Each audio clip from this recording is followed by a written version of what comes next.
ሰላም ጤና ይስጥልን ውድ አድማጭ ተመልካቾቻችን እንደምን ሰንብታችኋል? ይህ ገበያ ሚዲያ ነው። ፕሮግራማችን ከገበያ ሚዲያ ዘውትር ምሽት 3 ሰዓት ተኩል ላይ ወደ እናንተ የሚደርሰው የገበያ ሚዲያ ልዩ የፖድካስት ፕሮግራም ነው። በዛሬው የገበያ ሚዲያ ልዩ የፖድካስት ፕሮግራም እንደተለመደው ከኢትዮጵያ ብሔራዊ ጥቅም ጋር የተሳሰሩና በእጅጉ የሚቆራኙ ወሳኝ ቀጠናዊ፣ አህጉራዊና ዓለም አቀፋዊ መረጃን ይዘናል። በእነኚህ መረጃዎች የተለያዩ ቁም ነገሮችን እንደምትጨብጡ እንደምትገበዩ ጥርጥር የለንም። አብራችሁን እንድትቆዩ በመጋበዝ ቀዳሚ ያደረግነው መረጃ ኤርትራን ያስበረገገው የኢትዮጵያ ኮማንዶ ትልቅ መነጋገሪያ ሆኗል። ከሰሞኑ ጄኔራል ሹማ አብደታ 44ኛ ዙር የወታደራዊ ሰልጣኞችን ስልጠና ባስጀመሩበትና እንደዚሁም ደግሞ የኮማንዶ ሰራዊትን በገፍ ባስመረቁበት የምረቃ ስነ ስርዓት ላይ ያስተላለፉት መልእክት እና ከኋላቸው በዛ በምረቃ ስነ ስርዓት ላይ የታየው የሰራዊት ማዕት በኤአይ የተሰራ ነው ሲል የኤርትራ መንግስት ያለውን ስጋት ገልጿል። አስቂኝም አነጋጋሪ መረጃ ሆኗል። ለመሆኑ የኤርትራ መንግስት ለምንድን ነው የዚህ አይነት የማጣጣል ዘመቻዎችን የጀመረው ለሚለው ጉዳይ በጣም አስገራሚ መረጃዎች እየወጡ ስለሆነ እነኛ መረጃዎች በስፋት የምንነግራችሁ ነው የሚሆነው። በተለይም የዚህ ኮማንዶ መመረቅ የኤርትራን ጦር ቅስም ለመስበር ነው የሚልም ሐሳብ እየተሰነዘረ ነው። ለዚህ ስፔሻል ተልዕኮ የተዘጋጀው ኮማንዶ ጦር ምን ስላለው ነው የኤርትራ መንግስት እንደዚህ የሰጋው የሚለውንም አብረን እናያለን። እንደዚሁም በሱዳን የፈጥኖ ደራሹ ኃይል ከፍተኛ የሆነ ኃይል በማደራጀትና በማቀናጀት በጦርነቱ የበላይነቱን እየወሰደ መሆኑ ተሰምቷል። ከሰሞኑ አዲስ ጥቃትን በመክፈት በአልቡርሃን ጦር ላይ ከባድ ኪሳራን ማስከተሉ ተሰምቷል። በዚህም በቀጠናው ያለው የኃይል አሰላለፍ ኢትዮጵያን የሚጠቅም ለኢትዮጵያ ያደላ የኃይል ሚዛኑም ወደ ኢትዮጵያ የተመለሰ ይመስላል። ይህንንም መረጃ በሚመለከት የኢትዮጵያ መንግስት በዚህ ቀጠና ውስጥ የሚያደርጋቸውን እንቅስቃሴዎችና አሁን ላይ እየመጡ ያሉ ድሎች ምን አይነት እንደሆኑ በስፋት እናስመለክታችኋለን። ከዚህም ባለፈ 3 የብርጌድ ንሓመዱ አመራሮች አዲስ አበባ ውስጥ ታስረዋል በሚል ስማቸውም ወጥቷል። እነኚህ አመራሮች በእርግጥ የብርጌድ ንሓመዱ አመራሮች መሆናቸውን የሚያጠራጥር እንደሆነ ካገኘነው መረጃ ወይም ደግሞ ከምንጮቻችን አረጋግጠናል። በተለይም የብርጌድ ንሓመዱ አመራሮች በተለይ በአውሮፓም ያለው ዋናው አመራር ከአሜሪካ መንግስት ጋርም የተለያዩ ውይይቶችን ሲያደርጉ የነበሩ የብርጌድ ንሓመዱ አመራሮች እነኚህ ታሰሩ የተባሉ ግለሰቦች ከአመራር ተርታ ወይም ደግሞ በብርጌድ ንሓመዱ ስኳድ ውስጥ አመራር ናቸው የሚል ማረጋገጫ አለመስጠታቸው ነገሩን የኤርትራ ሻጥር ነው አስብሎታል። ስለዚህም ጉዳይ የምትሰሙት ነገር ይኖራል። ከዚህም ባለፈ የሰሞኑ የግብፅ ፍራቻ እውን እየሆነ መምጣቱን የሚያሳይ አዲስ መረጃ ወጥቷል። ኢትዮጵያ በህዳሴ ግድብ ዙሪያ በንጋት ሐይቅ ላይ ከፍተኛ የሆነ የኢንቨስትመንት እንቅስቃሴ እያደረገች መሆኗ ተሰምቷል። ለዚህ የተወከለው ሚኒስቴር መስሪያ ቤት ደግሞ የውሃና ኢነርጂ ሚኒስቴር ነው። በተለይም ወደ 200 የሚጠጉ ደሴቶችን በቱሪዝም በማቀፍ የቱሪዝም መዳረሻ ለማድረግ እንደዚሁም ደግሞ የተለያዩ የመስኖ ልማቶችና በአካባቢው ስማርት ሲቲን ጨምሮ ሌሎች በርካታ ግዙፍ ሜጋ ፕሮጀክቶች ሊገነቡ በጅማሮ ላይ መሆናቸው የግብፅ መንግስትን አበሳጭቷል። ከሰሞኑ አዲስ ነገር ይኖራልም ተብሎ እየተጠበቀ ነው። ስለዚህም ጉዳይ የምንነግራችሁ ይሆናል። እንደው በአጠቃላይ ከነኚህ ውጪም ከሰሞኑ ወደ ኢትዮጵያ የገቡ አዳዲስ የጦር መሳሪያዎች በቀጠናው የኢትዮጵያን ኃይል ሲያደራጁና አቅሟን ሲያጠናክሩ እንደዚሁም ሲያሳድጉ፣ በሌላ በኩል እንደ ኤርትራና ሱዳን፣ ግብፅ ያሉ ሀገራትን ደግሞ ትልቅ ስጋት ውስጥ በመጣል ሀገራቱ ከኢትዮጵያ ጋር ለመደራደር እንዲለሳለሱ ኢትዮጵያ ሳትዋጋ አሸነፈች የሚል ምላሽ እንዲሰጥ አድርጓል። ይህንንም በስፋት ሰሙታላችሁ። አብራችሁ እንድትቆዩ በመጋበዝ በመጨረሻም ኤርትራ 80 ሰላዮችን ወደ ኢትዮጵያ መላኳ ተሰምቷል። እነኚህ ሰላዮች ወዴት ነው የገቡት? ምንድነው ተልኳቸው? በስፋት ተሰሙታላችሁ። በቆይታችሁ እንደምታተርፉ በማመን ለቻናሉ አዲስ የሆናችሁ ቻናሉን ሰብስክራይብ፣ ፕሮግራማችንን ደግሞ ላይክ እና ሼር እንድታደርጉ በመጋበዝ አዲስ ሐሳብ፣ አስተያየት እንደዚሁም የምታክሉልን የምትሰጡን ተጨማሪ መረጃ ደግሞ ካለ በሐሳብ መስጫ ሳጥን ውስጥ እንድታጋሩን አሊያም በስልክ ቁጥራችን ወይም በኢሜል አድራሻችን በመላክ ወይም በመደወል ኮንታክት ማድረግ የምትችሉ መሆኑን በመግለጽ በቀጣይ ቆይታችን ያማረ እንደሚሆን ተስፋ በማድረግ በቀጥታ ወደ ዕለቱ የገበያ ሚዲያ ልዩ የፖድካስት ፕሮግራም ተሻገሩ።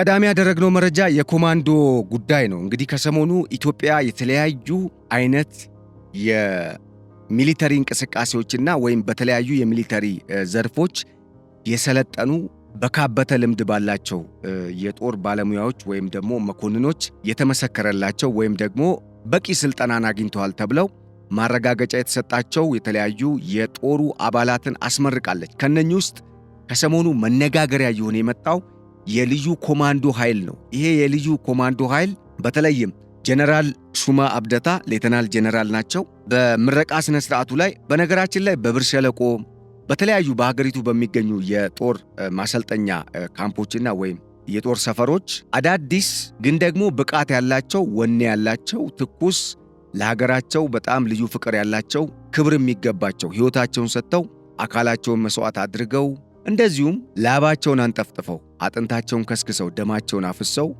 ለኢትዮጵያ መኖር ለኢትዮጵያ መቀጠል ለኢትዮጵያውያን መኖር ለኛ ለሁላችንም ህልውና መስዋዕት የሚከፍሉ አዳዲስ ጀግና ወታደሮች እንግዲህ እየወጡ ነው። የሚሰጡትንም አስተያየት እየሰማን ነው። ለነሱ ክብር ይገባቸዋል። ምክንያቱም ሀገር እንድትጸና ህዝብ ደግሞ በሰላም ወጥቶ እንዲገባ እንዲኖር ህይወትን ጭምር ውድ የማትተካው ህይወታቸውንም ጭምር ሰጥተው እያኖሩን ላሉ የጦር ሰራዊት አባላት የሀገር መከላከያ ሰራዊት አባላት ወንድም እህቶቻችን አባት፣ አጎት፣ አክስት እንደዚሁም የሌላ የቤተሰብ አካልም ክብር ይገባቸዋልና ክብር መስጠት እንፈልጋለን። እንግዲህ ከዚህ ከሰሞኑ የጦሩ እንቅስቃሴ ጋር በተገናኘ የኢትዮጵያ መከላከያ ሰራዊት ባለፈው ፊልድ ማርሻል ብርሃኑ ጁላ የኢትዮጵያ ሀገር መከላከያ ሰራዊት ጠቅላይ ኤታማዦር ሹም በሰጡት አስተያየት ጦሩ ከመቼውም ጊዜ በላይ በተለያዩ ዘርፎች ብቃት ያላቸው የጦር አመራሮችን በማፍራት እንደዚሁም ደግሞ የእግረኛ ጦርም የባህር ኃይልም የአየር ኃይልም ከዚህም ባለፈ በሚሊተሪ ኢንተለጀንስና በሌሎች የጸጥታ ጉዳዮች ላይ የሚሳተፉ የወታደር አባላትን ወይም የጦሩ አባላትን በገፍ በማሰልጠን አገሪቱ አስተማማኝ የጦር ቁመና ላይ ትገኛለች የሚል ማረጋገጫን ሰጥቷል። ይህንን ተከትሎ እንግዲህ ከሰሞኑ በ44ኛው የአዳዲስ ስልጠን ምልምል ሰራዊት የስልጠና መርሃ ግብር ማስጀመሪያና እንደዚሁም የኮማንዶ ሰልጣኞች ምረቃ መርሃ ግብር ላይ የተገኙት ሌተናል ጀነራል ሹማ አብደታ የሰጡት አስተያየት ግብፅንም ኤርትራንም ሱዳንንም አስጨንቋል። በተለይ የኤርትራ ባለስልጣናት እና የጦር መኮንኖች ይህንን ጉዳይ በቀላሉ የተመለከቱት አይመስልም። ከሰሞኑ አዲስ መረጃ ከኤርትራ በኩል ወጥቷል ይህንን ጉዳይ በሚመለከት። በቅድሚያ ግን ጀነራሉ በዚህ የምረቃ ስነ ስርዓት ላይ ምን አሉ፣ እናም ለመነጋገሪያነት የበቃው ሐሳባቸው እና የነኚህ ኮማንዶች መመረቅ ምንድነው ልዩ ነገር የነበረውና ልዩ ያደረገው የሚለውን ነገር እንመልከት።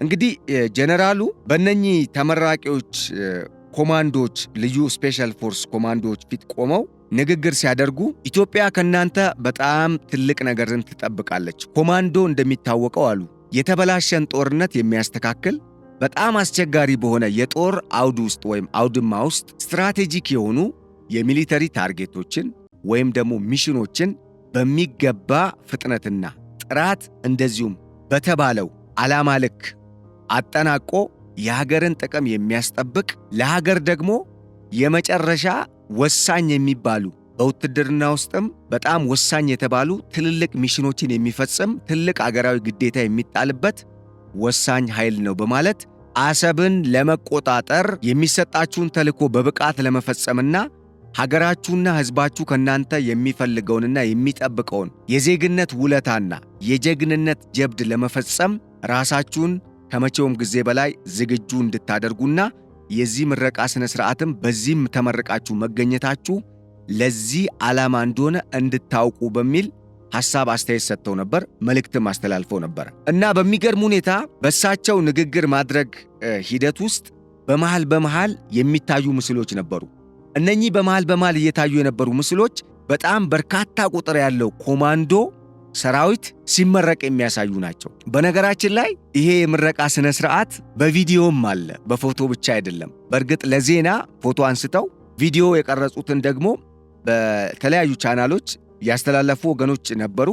ግን የኤርትራ ባለስልጣናት ይሄ ሁሉ ኮማንዶ መመረቁ ስላስደነገጣቸው ብቻ ሳይሆን ኮማንዶ ከዚህ ቀደም በተለየ መልኩ የተለየ ግዳጅን ለመወጣት የሚያስችል በጣም የተለየ ስልጠናና ልዩ ተልእኮን በአጭር ሰዓታት ውስጥ በሚያስገርም ብቃት እንዲፈጽም የሚያስችል ጠንከር ያለ አድካሚ፣ ፈታኝ፣ ከባድ የሆነ ስልጠናን ወስዶ የተመረቀ መሆኑ አስደንግጧቸዋል። ይሄ ስልጠና በዓለም አቀፍ ደረጃም ዕውቅና በተሰጣቸው የሚሊተሪ ኢንስትራክተሮችም ጭምር የተሰጠ እንደሆነ ነው የተነገረው። እናም ለዚህ ነው ከዚህ ቀደም በርካታ ጊዜ የወታደር ምረቃ ስነ ስርዓት ሲካሄድ አንፈራም ከሚለው የስጋት መግለጫ በዘለለ ሌላ ቃላትን የያዙ ወይም ደግሞ እንዳሁኑ አይነት አስተያየቶች ከወደ ኤርትራ የጦር መኮንኖችም ሆነ የሲቪል ባለስልጣናት ሲሰጥ አልተሰማም።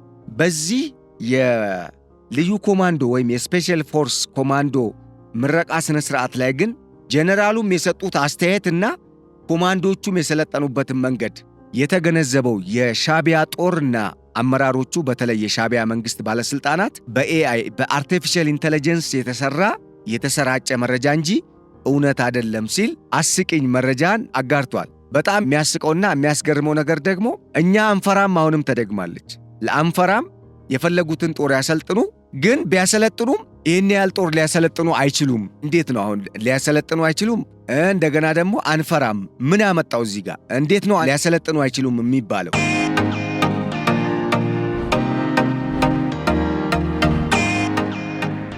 በአንድ በኩል የኢትዮጵያ ሕዝብ ወይም የኢትዮጵያ ዜጎች ለሀገራቸው ያላቸውን ፍቅር ካለመረዳት የመጣ ወይም ደግሞ እንደፈለግን ባሻጥር ኢትዮጵያኖች ስንከፋፈል ስለቆየን አሁንም ያ የዘራ ነው እንክርዳድ ያ የዘራ ነው መጥፎ ነገር ዜጎቹ ላይ በተለይ ይሄ ወደ 20 እና 30 ዓመት ገደማ ውስጥ ያለው ጄኔሬሽን የኛን አጀንዳ እንጂ የኢትዮጵያን ትክክለኛ ገጽታ በውስጡ ስላልተቀመጠለት ሊቀበል አይችልም ነው።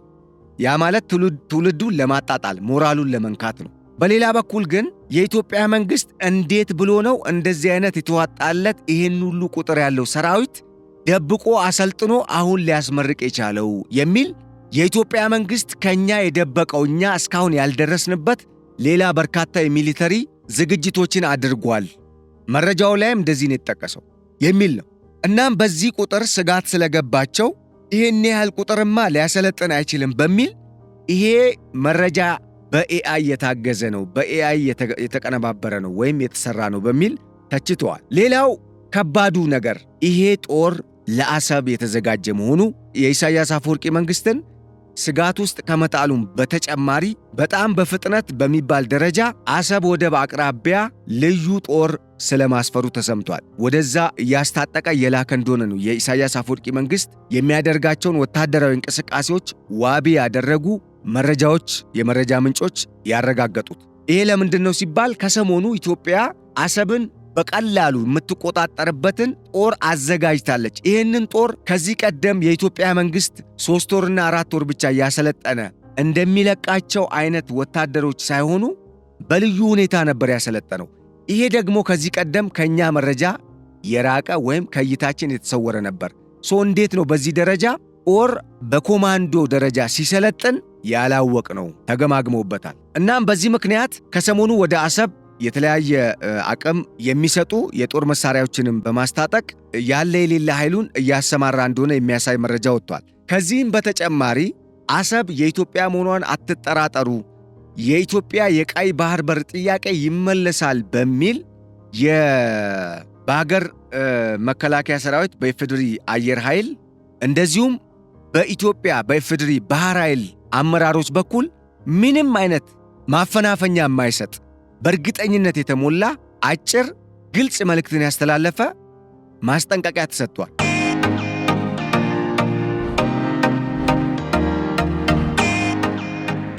ይሄ ማለት ከሰሞኑ የምንረዳው ከነኚህ የተለያዩ የጦር አመራሮች ከሰጡት አስተያየትና በጉዳዩ ላይ ከተናገሩት ንግግር የምንረዳውና የሚገባን ነገር ምንድነው? የአሰብ ጉዳይ ኦልሬዲ አክትሞለታል። በርካታ ጊዜ በአሰብ እንደዚህ በቃ ልትያዝ ነው ነገ የሚያዝ አስመስላችሁ ጭምር የምትናገሩበት ሁኔታ ነው ያለው። እንዴት ነው በደስታ ብቻ ነው የምትሞሉ? መቼ ነው የምትሉ ሰዎች አንድ ቁም ነገር ልንገራችሁ ወይም ላካፍላችሁ። ጦርነት እግር ኳስ አይደለም ወይ ደግሞ የቲማቲም ውርወራ አይደለም። ጦርነት የሚጀመር ከሆነ ኢትዮጵያ በምን አግባብ ይህንን ነገር እንደምትጨርስ የራሱ አሰራር አለው፣ የራሱ ሂደት አለው። ያንን ባለሙያዎች አሉት የሚገመግሙ አካሄዱን፣ አሰላለፉን ወዘተረፈ የሚያሰናዱና ልኬታውንም ማውቀው በዚህ መልኩ እንደዚሁንም ብለው አቅጣጫ የሚያስተላልፉ። ስለዚህ እነሱ የሚሰጡት የራሱ የሆነ አካሄድ ያለው ሕግና መመሪያ ያለው ወታደራዊ ዲሲፕሊንን የተከተለ የጦር ሚሽን እንዴት መከናወን እንዳለበት፣ ወታደራዊ ሚሽን እንዴት ታርጌቱን መምታት እንዳለበት የተቀመጠ ስታንዳርድ አለ። የኢትዮጵያ መንግስት እስካሁን እኛ ወደ እናንተ የሚያጋራናችሁንና ከተለያዩ ምንጮች የምናገኛቸው መረጃዎች ወደ እናንተ ስናደርስ የኢትዮጵያ መንግስት ዝም ብሎ ስለ አሰብ እንዳላወራ እንድትገነዘቡ እንጂ የኢትዮጵያ መንግስት ማውራትም እኮ አልፈለገም። ሲጀመር እኮ ብዙ ማናቃቸው ወይም ያልተነገሩ በሚስጥር የተያዙ የተለያዩ እንቅስቃሴዎች እኮ ሊኖሩ ይችላሉ፣ ደሞም ይኖራሉ። ምክንያቱም ከዚህ እንኳን መረጃ መረዳት የምንችለው ይሄን የሚያክል ለዛውም በኮማንዶ ደረጃ የሰለጠነ ጦር እንዴት እኛ ሳናቅ አስባችሁታል? ያ ማለት ሁሉንም እንቅስቃሴ በጣም በቅርበት እየተከታተሉ እንደሆነ የሚያሳይ ነው። በሌላ በኩል ግን ደንግጠው ነው ይህንን ሐሳብ የሰጡት። ተጨባጭ መረጃ ነው። እንዴት ነው የኢትዮጵያ መንግስት በዚህ ደረጃ ራሱን ሲያዘጋጅ እኛ ይህንን ያልደረስንበት ነው። የራሳቸውን ድክመትም እያሳዩን ነው። በሌላ በኩል የኢትዮጵያ መንግስት አሁንም ድረስ እነሱ የማያውቁት የከበደ ወታደራዊ አቅምና ዝግጅት እንዳደረገና እንደፈጠረ የሚያስረዳ ነው። ስለዚህ በዚህ ዙሪያ በኤአይ ነው የተሰራው፣ ይሄ ለማጋነን የወጣ ነው፣ የፕሮፓጋንዳ ነው የሚል ሐሳብን ሲሰነዝሩ አያይዘው ለአሰብ የተዘጋጀ ኮማንዶ መሆኑንም ተናግረዋል ወይም በመረጃው ተጠቁሟል። አሁን እዚህ ጋር ምንድነው የሚያስረዳው? ከሰሞኑ የባህር ኃይሉም ጭምር የአየር ኃይሉም ጭምር ለምሳሌ ትላንትና ከወጣው መረጃ ጋርም እናገናኘው ስል ዝም ብሎ ማገናኘት ሳይሆን ዝም ብሎ የተነገረ አይደለም። የኢትዮጵያ የአየር ኃይል አቅም በአፍሪካ ቀዳሚ የሆነ ከመምጣቱ ጋር ተያይዞ የግብፅ አየር ኃይል ኤር ማርሻል አብዱራህማን ምንድነው ያሉት? የግብፅ አየር ኃይል ከአፍሪካ አንደኛ ሆኗል። ድሮንንም ታጥቀናል፣ አምርተንም ለዓለም እየሸጥን ነው። በአፍሪካ አይደለም በዓለም ነው አንደኛ ሆነናል ያሉት። አስቂኝ ነው። ትላንትና የዩክሬኑን ፕሬዝደንት ቮሎዲሚር ዜሌንስኪን አንስቼ አንድ ሐሳብ ሰንዝረው በዋይት ሃውስ ምን ያህል የአሜሪካ ባለሥልጣናት እንደሳቁባቸው ነግሬያችሁ ነበር። በተመሳሳይ ግብፅም የሰጠችው አስተያየት ላይ የአሜሪካ በኳታር የዘፈረውና በቀይ ባህር ቀጠና በተለይ በጅቡቲና አሁን በሶማሌላንድ ለመስፈር ዝግጅት እያደረጉ ያሉ የጦር አመራሮችም ጭምር ተገርመውበታል። ምክንያቱም አሜሪካን እበልጣለሁ እንዳትል ነው አሁን ግብፅ በቀጣይ እንግዲህ የሚጠበቀው። ምክንያቱም ያላት አቅም እዛታች ነው፣ የምትናገረው ነገር ደግሞ ከነ አሜሪካ በላይ ነው።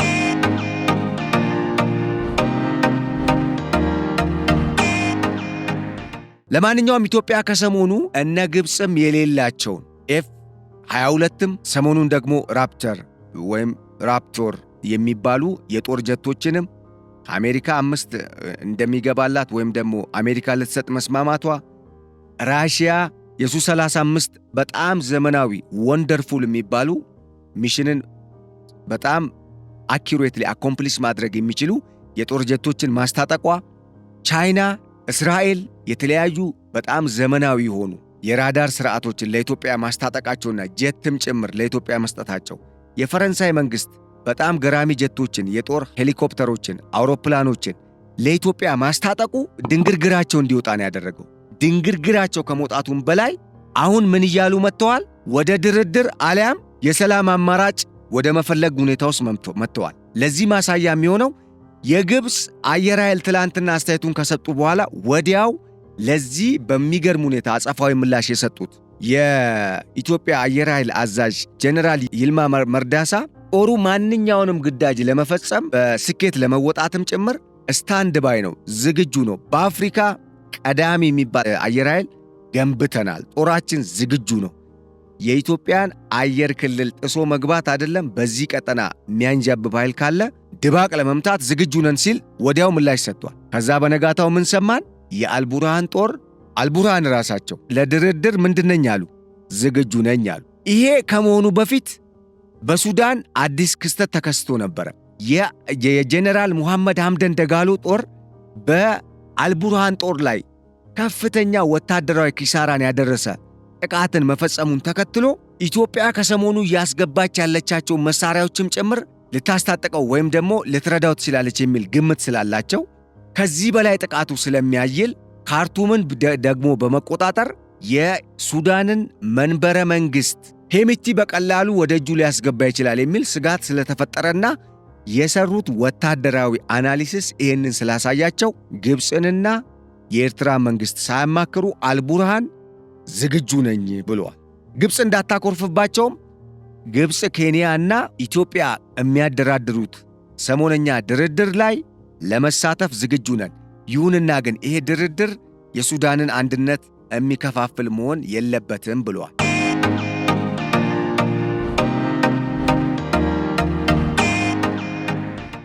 እዚህ ጋር ሁለት ነገር መገንዘብ አለባችሁ። አንድም በዳርፉር ኒያላ የከተመው የጀነራል ሙሐመድ ሐምደን ደጋሎ ጦር በቀጣይ ከዚህ ቀደም ከፍተኛ የሆነ የሰብአዊ መብት ጥሰትና የዘር ማጥፋት ወንጀል የተፈጸመበት ትልቅ ሰቆቃም የተከናወነበት የዳርፉር ግዛት አገር ለመሆን እያኮበኮበ ስለሆነ ለሱም ዕውቅና ሰጥታችሁ ጭራሽ አገሬን እንዳትከፋፍሉ ነው፣ ወይም አገሪቱ እንዳትከፋፈል ስጋት አለኝ ነው። በሌላ በኩል የዚህ ጦርን አቅም መገዳደር አልቻሉ። ቢችሉ ኖሮማ ከኒያላ የሚያስወጡት ነበረ የሙሐመድ ሐምደን ደጋሎን ጦር። ስላልቻሉ ስለዚህ ምንድነው እያደረጉ ያሉት? አሁን ወደ ድርድርና ወደ ውይይት የምንመጣበት ሰዓት ላይ ነን። እዚህ ጋር መገንዘብ ያለብን ብዙ ነገር አለ። ይሄ ዝም ብሎ የመጣ አስተያየት አይደለም። ለማገናኘትም የሞከርኩት ከምን አንጻር ነው? ከሰሞኑ የአሜሪካው የስቴት ዲፓርትመንት ዋና የሚባሉ ሰው አምባሳደር ቲቦር ናጊ ምን አሉ ስለ ግብፅ? በምስሉ ላይ መመልከት ይቻላል፣ ወይም መረጃውን በደንብ ማጤን ይቻላል። ግብፅ ከኢትዮጵያ ጋር መገዳደሩን አቁማ ጦርነት ወዘተ ምናምን ቅብርጥሴ ብላ ኢትዮጵያን በተለያየ አቅጣጫ ጫና ውስጥ እንድትወድቅ ለማድረግ የምታደርገውን እንቅስቃሴ አቁማ ስለማያዋጣት ወደ ድርድር ብትሄድ ነው የሚሻላት። ይሄ ነው the only way፣ አዋጪ የሚባለው way ፕላስ the easiest way ነው ያሉት። ይሄ በጣም አጭሩና ግብፅም ቀጠናው ላይ ያሉ ከኢትዮጵያ ጋር የሚገዳደሩ ሌሎች ሀገራትም በጋራ ተጠቃሚ የሚሆኑበት አካሄድ አፕሮቹ ሰላማዊ ነው መሆን ያለበት። ይሄ ነው። ይሄ ካልሆነ ግን ኢትዮጵያኖች ሲነኩ አይወዱም። የኢትዮጵያኖች አንድነት እንደውም ጠላት ሲበረታባቸው ይበረታል፣ ይጠነክራል፣ ይጨምራል። ከዛ በተጨማሪ የኢትዮጵያ አቅም አሁን ላይ በጣም ተጠናክሯል። ኢትዮጵያ እንደምናስባት እናም ግብጾች እንደሚያስቧት ቀላል ሀገር አልሆነችም። ስለዚህ ግብፅ ወደ ድርድር መሄድ አለባት ሲሉ እኛ አምባሳደር አስተያየት ሰጡ።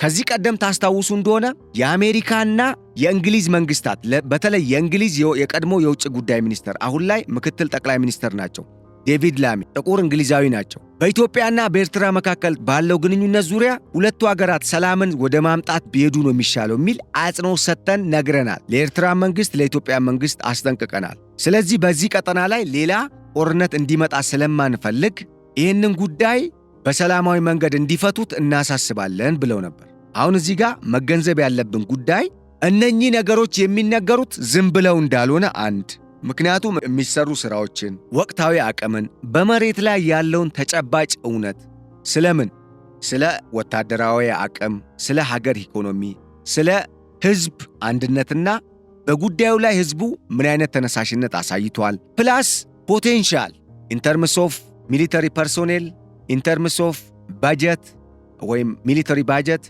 ኢንተርምስ ኦፍ የሰራዊት ብዛት፣ ኢንተርምስ ኦፍ የሚሊተሪ ኢኩፕመንት ወይም ወታደራዊ ቁሳቁሶች፣ ኢንተርምስ ኦፍ አርማመንት ወይም ደግሞ የሚሊተሪ ፓወር ኦል ኢን ኦል። እነኚህን ጉዳዮች ከግምት ውስጥ በማስገባት በወታደራዊ አቅም፣ የታጠቃቸው መሳሪያዎች፣ በመሬት ላይ ያለው ተጨባጭ ሁኔታ፣ የህዝቡ እንቅስቃሴና ፍላጎት፣ በዚህ ጉዳይ ላይ ያለው ተነሳሽነትና ኢንተረስት፣ የወታደር ብዛት፣ የሰው ኃይል ብዛት፣ እንደዚሁም ደግሞ ወታደሩ ያለው ተጨባጭ ወቅታዊ ቁመና ከግምት ውስጥ ገብቶ ነው እንደዚህ አይነት ንግግር የሚደረገው። ዝም ብሎ ከመሬት ተነስቶ በቃ ይሄ ተገዝቷል፣ ይሄ መሳሪያ ስለተገዛ ያሸንፋል በሚል አይሰጥም።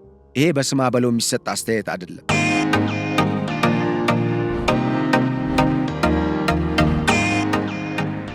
እናም ይሄንን አሁን በደንብ የገባቸው ነው የሚመስሉት እነማ ሱዳንም፣ ኤርትራም፣ ግብፅም።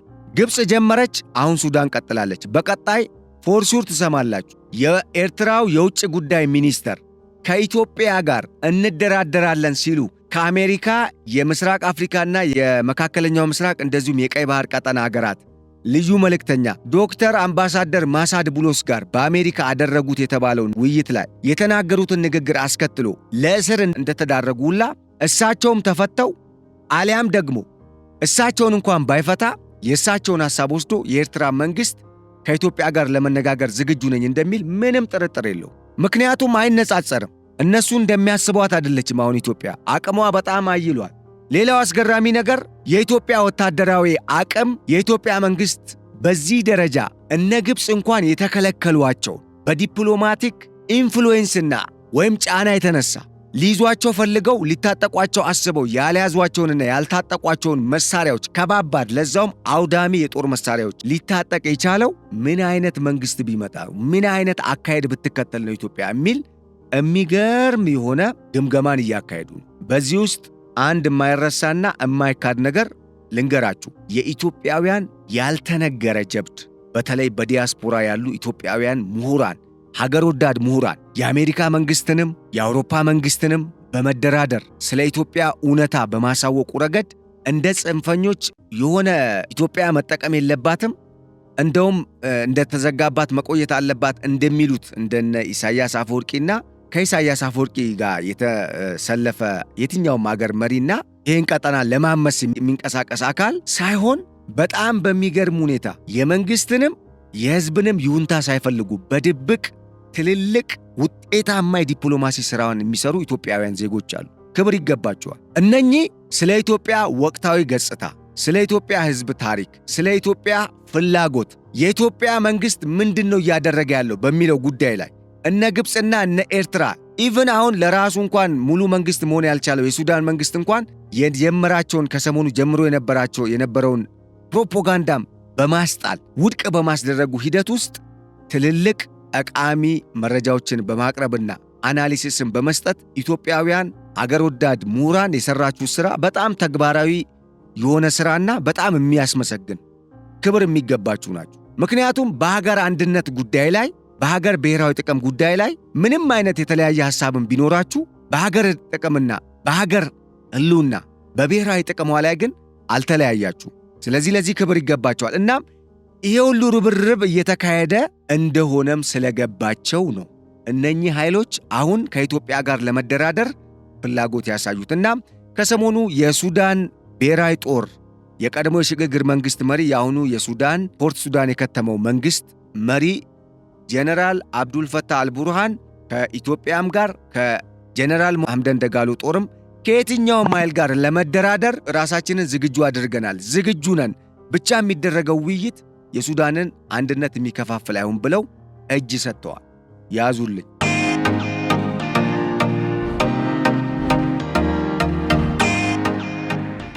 ሌላው ሁለተኛው መረጃ በዚህ ዙሪያ ግብፅ የፈራችሁ ሆኗል። ግብፅ ከዚህ ቀደም ኢትዮጵያ ምንም አታመጣም፣ የገንዘብ አቅም የለም፣ ሕዝቡ ድሃ ነው፣ እርስ በርስ ይናከሳል፣ እንደገና ደግሞ ኢትዮጵያውያን ምሁራንም አገሪቱን ጥለው እየሄዱ ነው፣ ስደት እየተበራከተ ነው። በነገራችን ላይ በኢትዮጵያ ውስጥ ስደት እንዲበራከት ስለ ባህሩ ሳይሆን እዛ ሰኪዶ ስለሚገኘው ገንዘብ ብቻ ፕሮፓጋንዳን በመንዛት በርካታ ኢትዮጵያውያን ተሸውደው በጅቡቲና በየመን መካከል ባለው የቀይ ባህር መግቢያ የህንድ ውቅያኖስ ሰሜናዊ የቀይ ባህር ደግሞ ደቡባዊ መጀመሪያ ላይ የሚገኘው የቀይ ባህር ውሃ ወይም የባህር አካል ውስጥ ግማሾቹ እዛው ሰምጠው እየቀሩ ግማሾቹ ለተለያዩ እንግልቶች ተዳርገው መጨረሻ ላይ የባህር ዳርቻ ላይ ሞተው የሚገኙበት ሁኔታ አንዱ ከጠላት ያልተገባ ስሜት መሳጭ አቅል የሚያስት ልክ ወርቅ ተነጥፎ እንደሚጠብቅ አይነት ነገር የሚያሳይ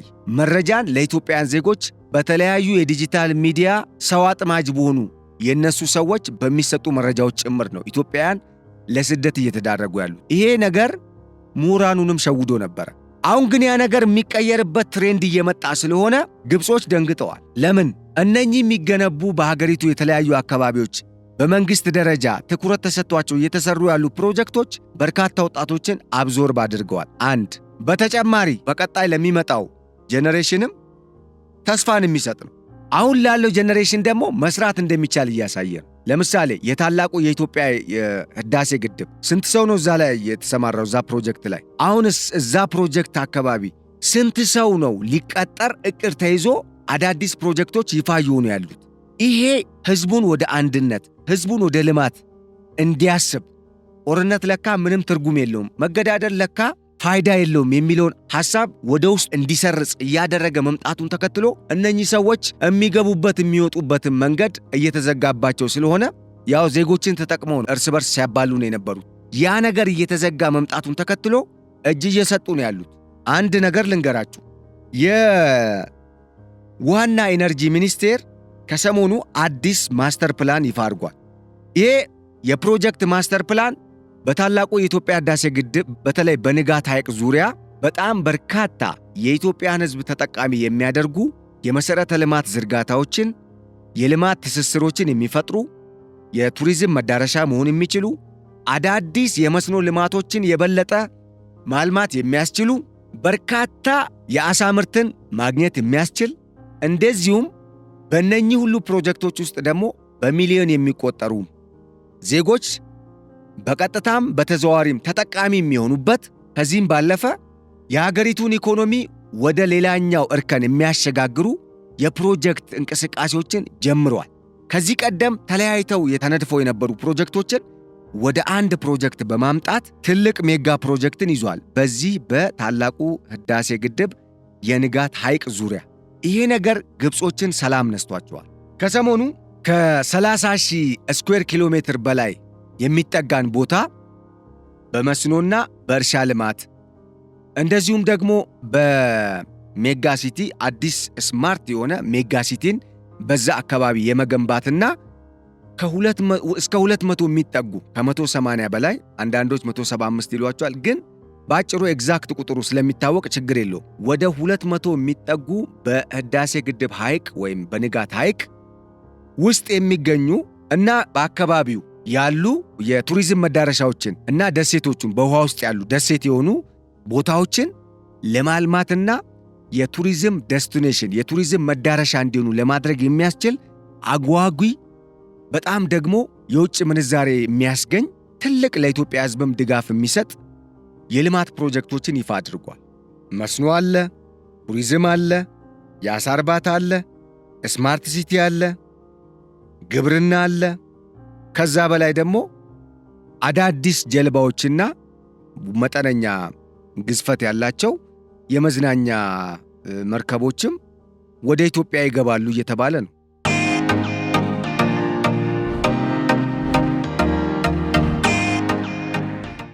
ከዚህ ምንድን ነው የምንረዳው? እንደዚህ አይነት ቁም ነገሮች እየተሰሩ የሚቀጥሉ ከሆነ ኢትዮጵያን ሊጨብጧት አይችሉም። እነሱ እንደሚሉት ኢትዮጵያን በተራ ነገር እኛን በማይመጥን ለነሱ ግን እንደ ትልቅ እኛን የመብያ በነገራችን ላይ ሪሶርሳችንን ብቻ አይደለም ግብጾችም የእኛ ጠላቶች እየበሉ ያሉት ነፍሳችንንም ነው ደማችንንም ነው እየጠጡ ያሉት። ምክንያቱም በራሱ ሀብትና በራሱ ንብረት በተፈጥሮ በተቸረው አምላክ በሰጠው ጸጋ የአንድን ሀገር ህዝብ ሲያባሉ ህዝቡም እኮ ከዛ ሀብት መጠቀም ሲገባው እየተበላ ነው ያለው ሳይበላ። እነሱ ሀብቱን ለመቀራመትም ነው። ለምሳሌ የውሃ ሀብታችን ትልቅ ነው፣ የተለያዩ ማዕድኖች አሉ። እዚህ ላይ መባነን ያስፈልጋል። እናም እነኚህ ፕሮጀክቶች ከሰሞኑ ግብፅ 2-3 ተደጋጋሚ የማስጠንቀቂያ ደውል አሰምተናል በሚል ያወጧቸው የክስ ደብዳቤዎች ለተባበሩት መንግስታትም ድርጅት የተላኩት ደብዳቤዎች ለካ እነኚህ ፕሮጀክቶች እውን እየሆኑ ስለሆነ ነው። ኢትዮጵያ በድብቅ ፕሮጀክት ጀምራለች፣ ሌላ አባይን ልትገነባበት ነው በዚህ በአባይ ወንዝ ዙሪያ የሚሉት ለካ ይህን የሚያክል ትልልቅ ፕሮጀክት እዛ አካባቢ ለመገንባት እንቅስቃሴ እየተደረገ ስለሆነ ነው። ያው መቼም ጆሮ ለሰሚው ነው ጆሮ ለባለቤቱ አይነት ነገር ነው እኛ እንግዲህ የሆነብን ያለው። ምክንያቱም ውስጥ ለውስጡን በርካታ ፕሮጀክቶች እየተሰሩ ነው። ዜጋው በስፋት እነኚህ ፕሮጀክቶች እየተነገሩት ባለመሆኑ ምክንያት እነሱ ከዚህ ቀደም ለፕሮፓጋንዳነት ሲጠቀሙባቸው የከረሙት አሁን የሚታይ እየሆኑ ሲመጡ መግቢያ አጡ። እናም ከሰሞኑም ምናልባት በካይሮ ስብሰባ ባለፈው በሻርም ሼክ በተደረገው ስብሰባ በነ ፕሬዝዳንት ዶናልድ ትራምፕ በነ ኢማኑኤል ማክሮን በጠቅላይ ሚኒስተር በነ ሜሎኒም ጭምር ፊት የተነሱት ፕሬዝዳንት አብዱልፈታህ አልሲሲ አሁን የሚያዋጣኝ ከኢትዮጵያ ጋር መደራደር ነው ወደሚል እሳቤ እየመጡ ነው። አዎውን ነው። በምስራቅ አፍሪካ ቀጠና ላይ ኢንተረስት አላቸው። ግን ያንን ኢንተረስት በጦርነት አይደለም ማሳካት የሚችሉት። ምክንያቱም እነሱ አንድ ሲያስቡ ወይም እነሱ ሁለቴ ሲያጠቁ ኢትዮጵያ አንዴ በምትፈጽመው ጥቃት የነሱ 4-5 ግድቦች እና ከተሞቻቸው እስከ መጨረሻው ከአፈር ጋር የሚቀላቀሉበት ሁኔታ እንደሚፈጠር ጠንቅቀው ያውቁታል። ቀድሞ በኢትዮጵያ በኩል ይሄንን ነገር አልተዘጋጀችበትም በሚል ሲደነፉ የነበሩት ግብጾች አሁን ደግሞ ወደ ምንድን ነው የመጡት? ወደ ኤርትራና ወደ ሱዳን ነበር። ሱዳን አሁን ለእርቅ በጣም ዝግጁ ነኝ አለች። ለምን? ሁለት አገር ለመሆን እየተንደረደረች መሆኗ አልቡርሃን ፍንትው ብሎ ነው የገባቸው። ኢትዮጵያ ደግሞ እጇን የምታስገባ ከሆነ አለቀ ነገሩ ነው የሚሆነው።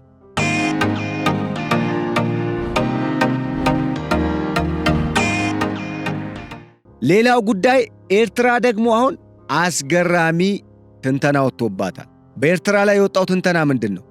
ኤርትራ እንደ ሀገር ጭምር ለመቀጠል አደጋ ውስጥ ነች። ያ ማለት ኤርትራ እንደ ሀገር ሆና ለመቀጠል ራሱ የሚያስችል ቁመና ላይኖራት ይችላል ጦርነት የሚጀመር ከሆነ።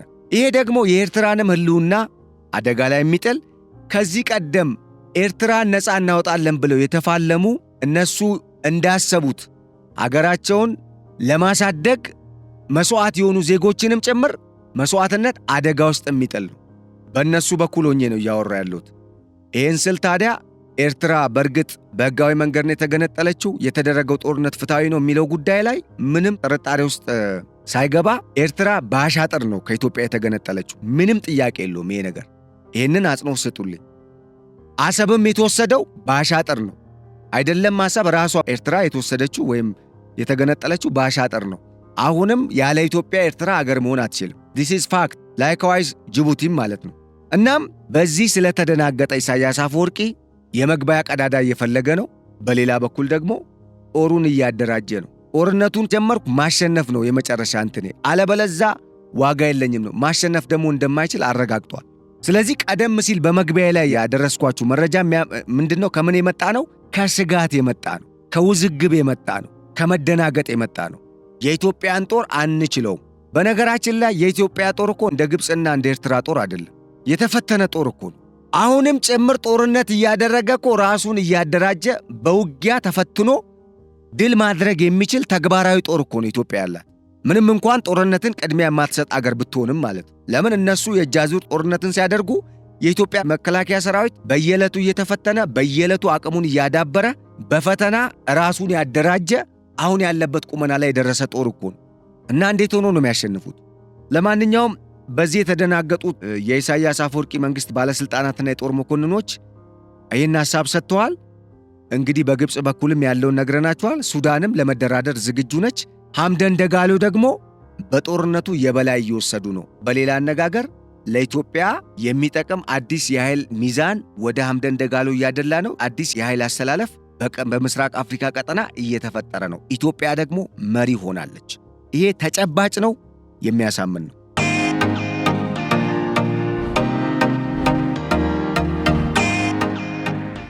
ወደ ሌላው መረጃችን ስናልፍ የስዊዘርላንድ መንግስት ኤርትራ ላይ ያው የስንዴ እርዳታ እምቢ ብሏል፣ አረዳም ብሏል። ማዕቀብ ሊጣል የሚችልበት ሁኔታ እየተነገረ ነው። በቀጣይ እነኚህ እድገቶች ወይም ይሄ መረጃ ዴቨሎፕመንት ሲኖረው በስፋት የምናስቃኛችሁ ነው የሚሆነው ወይም የምናደርሳችሁ ነው የሚሆነው።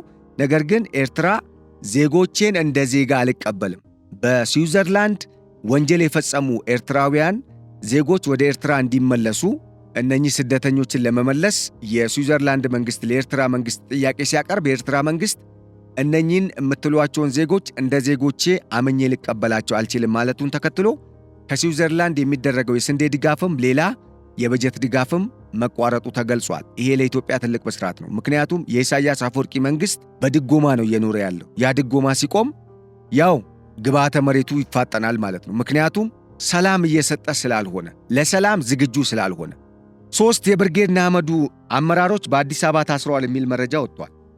እነኛ አመራሮች በእርግጥ በአዲስ አበባ ሲታሰሩ ምን አይነት ሁኔታ መሰረት ተደርጎ ነው የታሰሩት የሚለውን ጉዳይ ስንፈትሽ በመጠኑ 3ቱ አመራሮች የብርጌድ ንሓመዱ አመራሮች እንዳልሆኑ ነው እየተነገረ የሚገኘው።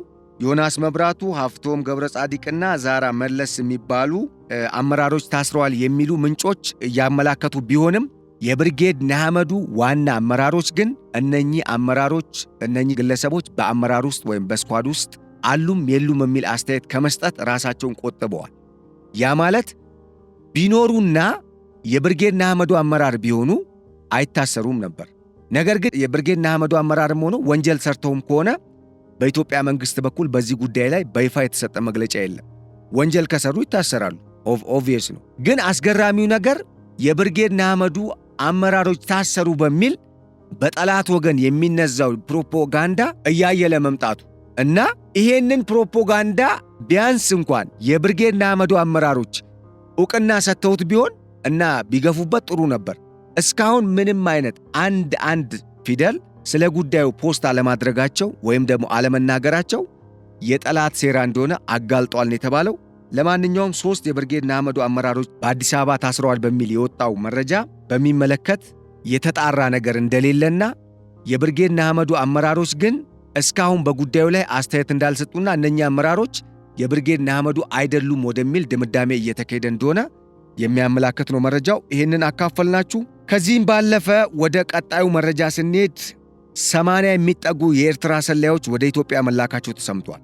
እነኚህ የኤርትራ ሰላዮች በትግራይ በተለያዩ አካባቢዎችና ግማሾቹ ወደ አማራ ክልልም ተላኩ መሆናቸውን የተሰማው እዚህ ላይ የተለያዩ ኃይሎች የማሰማራት ተግባርን ፈጽመዋል ወይም ከኤርትራ መንግስት በኩል የተሰጣቸውን የማሰማራትና ለነኚህ ሰላዮች ቦታ የማሳየት የማመቻቸት ኃላፊነት እንዲወጡ አሳይን መደረጋቸውን የሚያሳይ መረጃ ነው የወጣው። እዚህ ላይ የኢትዮጵያ መንግስት ጥንቃቄ ማድረግ እንዳለበት እንጠቁማለን። የኤርትራ ሰላዮች በተለያዩ አካባቢዎች የተለያዩ እንቅስቃሴዎችን ሲያደርጉ ከዚህ ቀደም በበርካታ የሚዲያ አውታሮች የተጋለጡበት የኢትዮጵያ መንግስትም ያጋለጠበት እንደዚሁም በቁጥጥር ስርም የዋሉ በርካታ ሰላዮች እንዳሉ ይታወቃል። እነኚህ ሰላዮች በሚገርም ሁኔታ በትግራይ ውስጥም በአማራ ክልል አካባቢም እንቅስቃሴ ለማድረግና ዋና ተልዕኳቸው ኢትዮጵያን የጦርነቱ መጀመሪያና የጦርነቱ ዋና ማዕከል ለማድረግ ነው። በኤርትራ የተላኩት እነኚህ 80 ሰላዮች በትግራይ ውስጥ አርሚ 50፣ አርሚ 22፣ አርሚ 44፣ አርሚ 15፣ አርሚ 92፣ አርሚ 24፣ አርሚ 33፣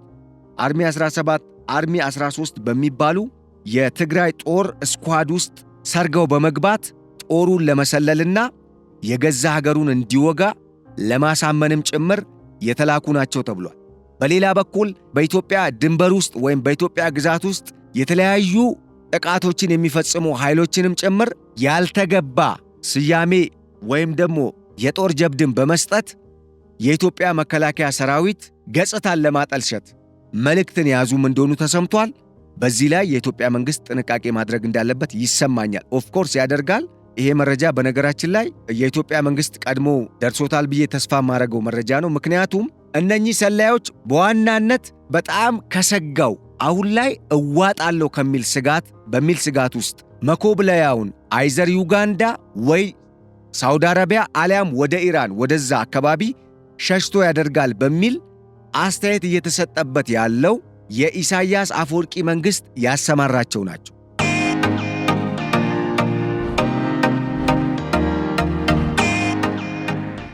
ከዚህ ቀደም እንደሚታወቀው የኢሳያስ አፈወርቂ መንግስት ሻዕቢያ ስርዓት አብቅቷል። ኢሳያስ አፈወርቂ ወንበራቸው ተነቃንቋል። በቀጣይ ኤርትራን የማቋቋምና እንደ ሀገር እንድትቀጥል የማድረግ ኃላፊነት በኢትዮጵያ ጫንቃ ላይ ነው ሲሉ አምባሳደር ቲቦር ናጊም አንድ የኖርዌይ ዕውቅ ፕሮፌሰርም ተናግረዋል። ፕሮፌሰር ትሮምቮልም በዚህ ላይ አስተያየት ሰጥተዋል። የኤርትራ የሀገርነት ሁኔታ ኦልሬዲ ኩዌሽን ማርክ ውስጥ ነው ያለው። ኢትዮጵያ ኤርትራ እንደ ሀገር እንድትቀጥል ኃላፊነቷን መወጣት አለባት። ነገር ግን የሻዕቢያ አገዛዝ ስርዓቱ ኦልሬዲ በማብቃት ላይ ነው ያለው። ኢሳያስ አፈወርቂ ከአስመራ 28 እና 30 ኪሎ ሜትር ርቀት ላይ ባለው ምሽግ ውስጥ ገብተው አሊያም ከዛ ደግሞ ኮብልለው መውጫ ስላለው በሌላ በኩል ለመጥፋት ሁኔታዎችንም ማመቻቸታቸውን የሚያሳይ መረጃ ወጥቷል። አጋርተናቸዋል። እነኚህ ሁኔታዎች የሚያሳዩት ምንድነው? የኤርትራ መንግስት ጦርነቱን ካላረገ መኖር አይችልም።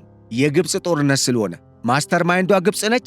የኢሳያስ አፈወርቂ መንግስት ደግሞ ሰስቴን የሚያደርገው ሰርቫይቭ የሚያደርገው በዚህ ቀጠና አንድም በግብፅ ድጋፍ ነው። በነገራችን ላይ እስካሁን ለምንድን ነው የአሜሪካ መንግስትም ዝም ያለው ከተባለ ግብፅ ያላትን ስትራቴጂካዊ አጋርነትና የቦታ አቀማመጥ በቀጠናው ላይ ለአውሮፓ ህብረትና ለአሜሪካ መንግስት የምትሰጠውን ጥቅም መሰረት በማድረግ የኢሳያስ አፈወርቂ መንግስት እንዳይነካባት የተለያዩ ሎቢስቶችን ቀጥራ የአሜሪካ ሴናተሮች፣ የኮንግረስ ሰዎችን ስታባብል ነበር የከረመችው። ለዚህ ነው የኢሳያስ አፈወርቂ መንግስት አንድም ስልጣኑ የረዘመው።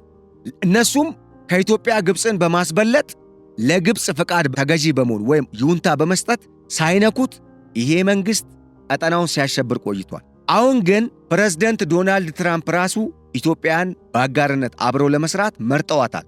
ትላንትና ያጋራናችሁ መረጃን ዋቢ ማድረግ ይቻላል። ሚስተር ሩዶልፍ የአሜሪካ መንግስት የብሔራዊ ደህንነት ምክር ቤት ስትራቴጂካዊ የዓለም አቀፍ ጸረ ሽብርና ሽብር ነክ ጉዳዮች መከላከል ሁለተኛ ሰው ናቸው። መከላከል ግብረ ኃይል ከኢትዮጵያ መንግስት ጋር በዚህ በምስራቅ አፍሪካና በቀይ ባህር ቀጠና ዙሪያ ስለ ደህንነት፣ ስለ ሰላም፣ ስለ ጸጥታ፣ ስለ ልማት፣ ስለ ዓለም አቀፉ የንግድ መስመር እንደዚሁም ሌሎች ስትራቴጂካዊ በሚባሉ ዓለም አቀፍ ጉዳዮች ዙሪያ መክረዋል። ለኢትዮጵያ 5 ጀት አሜሪካ እንደምትሰጥ ቃል ገብተዋል። የትራምፕ አስተዳደር እንግዲህ ያለው ፍላጎትና ሐሳቡ ወደ ኢትዮጵያ መዞሩን የሚያሳይ ነው። ከዚህ በላይ ምን ማስረጃ ያስፈልጋል?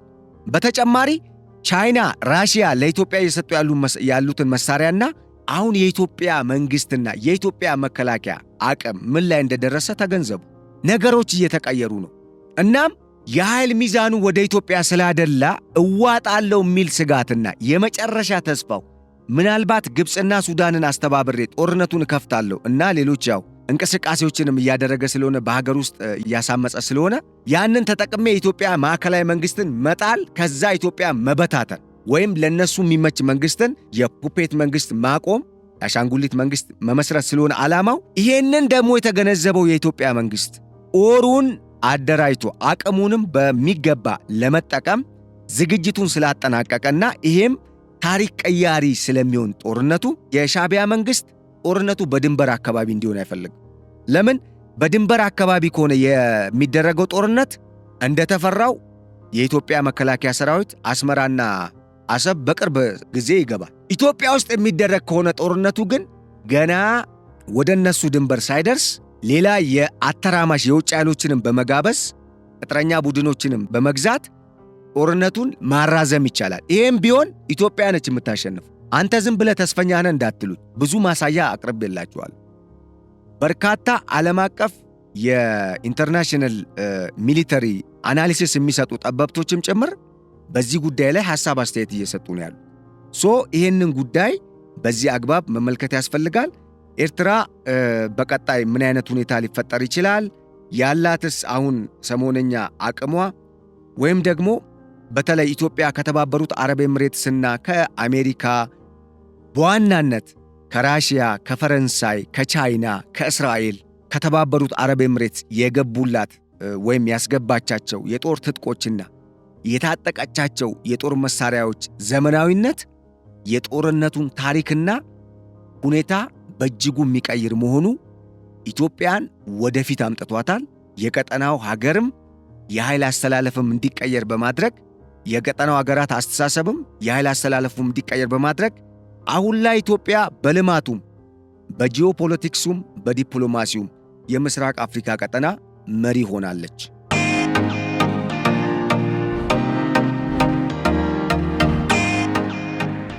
ውድ አድማጭ ተመልካቾቻችን ረጅም ሰዓት ነው ዛሬ ወሰድነው። ካጋራናችሁ መረጃ በርካታ ቁም ነገሮችን እንደገበያችሁ በማመን ለዛሬ ያዘጋጅንላችሁ የገበያ ሚዲያ ልዩ የፖድካስት ፕሮግራም ይህንን ይመስል ነበር። አብራችሁን ስለቆያችሁና ስለዘለቃችሁ እጅጉን በማመስገን በቀጣይ በሌሎች ወሳኝ በሚባሉ ከኢትዮጵያ ብሔራዊ ጥቅም ጋር ከተሳሰሩ መረጃዎች ጋር ወደ እናንተ የምንመለስ መሆኑን እያረጋገጥን ወይም እየገለጽን በቀጣይ ወደ እናንተ እስክንመለስ ለአሁን መልካሙን ሁሉ ተመኘን። ቸር ሰንብቱልን። ሰላም።